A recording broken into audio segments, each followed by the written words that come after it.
I was appalled that you, our country's elected leaders, were victimized right here in these very halls. That attack, that siege, was criminal behavior, plain and simple, and it's behavior that we, the FBI, view as domestic terrorism.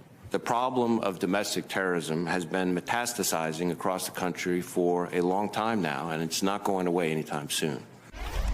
Hi again, everyone. It's 5 o'clock in Washington, D.C., where discussions and preparations are underway to prevent another January 6th-like event from happening here in the coming weeks. The AP is reporting this, quote, far-right extremist groups like the Proud Boys and Oath Keepers are planning to attend a rally later this month at the U.S. Capitol that is designed to demand justice for the hundreds of people who've been charged in connection with January's insurrection.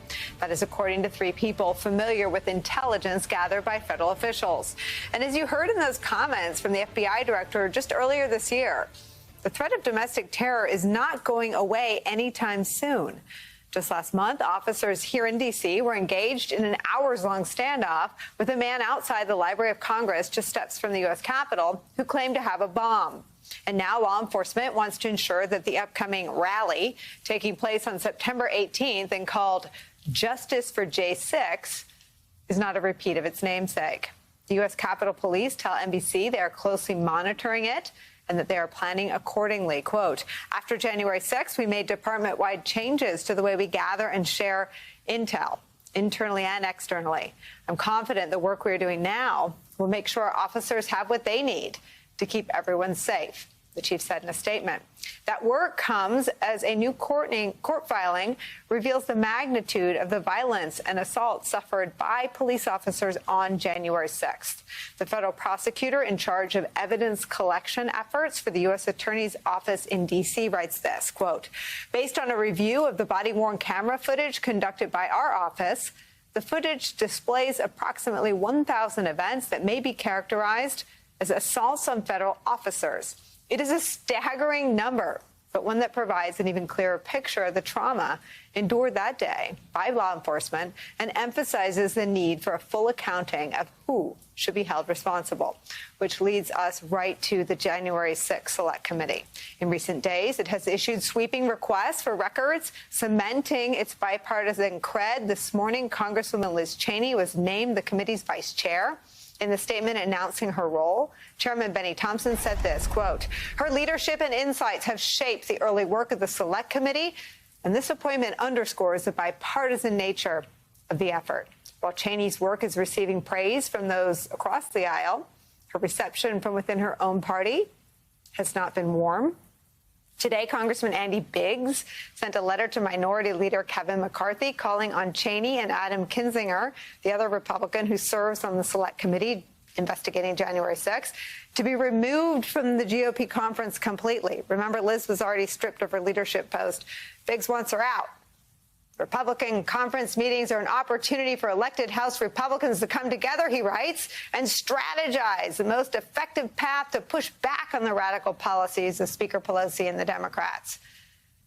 Many of the coming discussions will likely revolve around our defense against the Democrats perpetuating the false narrative that January 6th was an insurrection, and how to protect our own from their legally questionable investigative methods. Congresswoman Cheney and Congressman Kinzinger are two spies for the Democrats that we currently invite to the meetings, despite our inability to trust them. If he weren't in Congress, someone would get him help.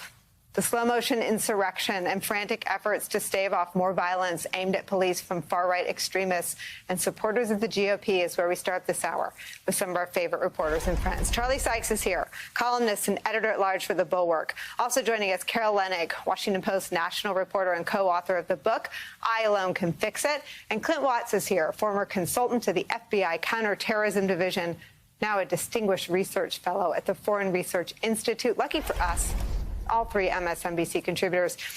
So, Carol, all four of us have covered this. We have talked about this. We've talked about for Republicans to turn on law enforcement was one milestone. Now to try to purge Liz Cheney and Adam Kinzinger from being Republicans in Congress is another one. Do you think it ultimately succeeds?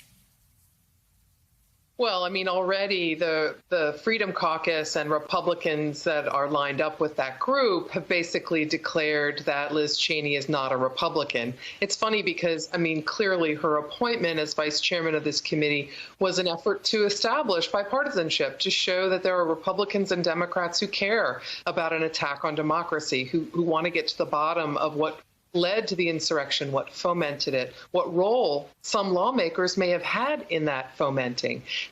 However, it's not that bipartisan because it's between the Democratic Party and the old and discarded Republican Party. Many Republicans are now dancing to this tune that the insurrection was very polite, despite, as you flagged at the top of the show, 1,000 felonies as evidenced in body cam footage of police officers who were there. You know, I don't know how you fight body cam evidence and say that it didn't happen, but 1,000 attacks on law officers, those are each of them punishable by up to 10 years in prison. I mean, Charlie, we're either a country that cares about political violence or we're a country that doesn't care about political violence. And I don't know if it works if we're a country where one party cares very much about political violence, not just aimed at them, but aimed at Mike Pence. And one party not only doesn't care about it, but is fomenting more. This fella named Madison Cawthorn is promoting false election claims and warning of bloodshed. I want to read you some of NBC's reporting. I'm not going to play it here. Quote, the things that we are wanting to fight for, it doesn't matter if our votes don't count, Cawthorn said at Macomb County Republican Party headquarters in North Carolina. Quote, because, you know, if our election systems continue to be rigged and continue to be stolen, then it's going to lead to one place, and it's bloodshed. It's going to lead to one place, and it's bloodshed. Here we go again. Well, look, what's happening is not just simply that there's, revising the history of January 6th, turning people who attack police officers into political prisoners and political martyrs and patriotic heroes. What you're also seeing is this slow motion normalization of violence.